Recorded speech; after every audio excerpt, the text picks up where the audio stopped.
Assalamu alaikum warahmatullahi wabarakatuh. Kuna huyu jamaa unamjua, si Otile si whatever, unajua Onyango si whatever, unamjua jamaa anajionyesha hapa kujionyesha, anajionyesha kuna do, anajionyesha bile poa, anajionyesha bile online training iko na pesa, anajionyesha pale ni forex iko na pesa.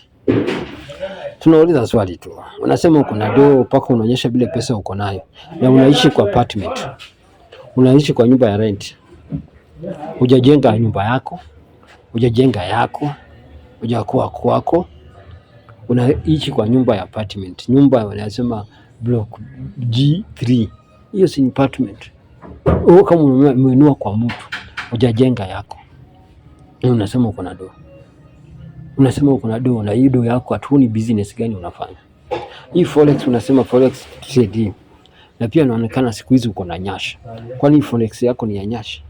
Kwa sababu nyasha siku hizi kuna ukubwa sana. Video zako umepost video nyingi hapo kwa TikTok bila unaonyesha uko na pesa. Wewe ni kijana mdogo ako na do, kijana mdogo anajua kumake pesa, kijana mdogo amejua kutafuta, kijana mdogo amejua kufanya nini. Una show off. Hiyo sasa hii ndio inakuwa ujinga ya Mjaka. Hii ndio ujinga ya Mjaluo. Hii ndio ujinga sasa ya KE. Kwa sababu gani? Hakipata pesa, badala ya kufanya investment, anafanya pesa yake na kuonyesha kwa vitu haya. Anue gari, aonyeshe watu. Anue suit, aonyeshe watu. Anue nyumba au aishi nyumba ya apartment kubwa, aonyeshe watu. Anue TV, aonyeshe watu. Aende hii inchi, aonyeshe watu. Abadilishe wanawake kama nguo ya ndani, aonyeshe watu. Afanye usharati, onyeshe watu. Aende ulevi ya bar, onyeshe watu. Alafu apost kwa social media, onyeshe watu kuna pesa. Hiyo ndio ujinga inakuanga na Mjaka. Hiyo ndio ujinga inakuanga na Mjaluo kama ujui. Afanye investment yote, hata arudi kwao asaidie mayatima kutoka kwao kijijini, hata arudi kwao kusaidia wazee ambao hawajiwezi huko, hata arudi kwao asaidie mayouth ambao wamekwama huko kijijini, hata arudi kwao kufanya environment ambayo inaweza saidia watu wa kijiji, hata kurudi kwao ajenge factory au ajenge kitu yote ambayo anaona area yao wangekuwa na hii kitu watu wangeenda mbele. Hawafanyi kitu kama hiyo. Mjaka afanye kitu kama hiyo. Akipata pesa yake anaga kama huyu. Unaona huyu mjinga anaonyesha watu. Hivyo ndio Wajaka wakikuwa na do. Ndio Wajaka wakikuwa na wealth. Ndio Wajaka wakikuwa na losi. Wanaonyesha utu. Pesa yake ni pesa yake. Hawezi saidia ndugu yake. Hawezi saidia sister yake. Hawezi saidia anko yake. Hawezi saidia mtoto ya sister yake. Mtoto ya ndugu yake. Hawezi saidia family members. Hiyo pesa yake ni kujionyesha, ni kukula na kuvaa hivi na kushow off hivi. Hiyo ndio sasa wanaona ni mdosi.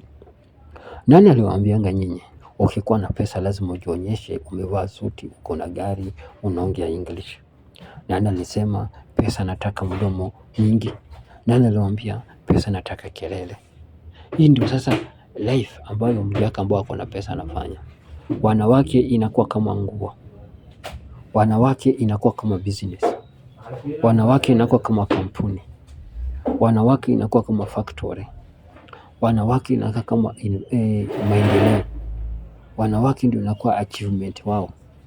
Wanawake ndio inakuwa kitu ambao unafikiria asubuhi na jioni. Anabadilisha kama simu, anabadilisha kama nguo ya ndani. Mnono, nyeusi, mrefu, mfupi, ya nyash, hana nyash, aina yoyote. Mjaka akuwa na pesa anataka kutest kabila zote wasichana hao. Atatest Masai, atatest Oria, atatest Kikuyu, atatest Mmeru, atatest Mkamba, atatest Mluya, atatest Mjaluo, atatest Pokomo, atatest sema kabila zote ziko Kenya 42 tribe.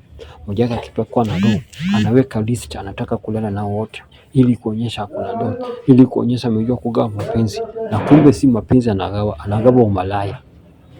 Wajaka wanagani unagawa malaya akikuwa na pesa, anagawa mapenzi akikuwa na pesa. Si mapenzi unagawanga kukuwa na pesa, unagawa malaya. Una sell malaya. Kwa sababu gani? Pesa yako ndio inakupeleka kwa watu. Si kwa sababu kitu kingine. Pesa yako ndio inakupea una test hizo vitu. Si kwa sababu gani? So huyu Hii ndio sasa ujinga ako nayo. Mtu anasema ako na pesa, gari ni ya kodesha. Mtu anasema ako na pesa, anaishi kwa apartment. Mtu anasema ako pesa na tuonyeshe kampuni yake. Mtu anaonyesha ako na pesa na tuonyeshe factory yake. Mtu anasema ako na pesa na tuonyeshe duka yake. Mtu anasema ako na pesa na tuonyeshe kitu gani inaleta hiyo pesa. Anasema forex trading online inaleta pesa. Forex trading online na tunajua ni simu tu. Forex trading anywhere tunajua ni magei. Tunajua ni sanduku ya mavi na umia. So all and all, angalia mtu na kuhesabu pesa kama hii, na ukiangalia nyuma yake, angalia jikoni anakaa. Mtu ako na pesa lakini anaishi kwa BM siyo nini. Mtu ako na pesa lakini anaishi kwa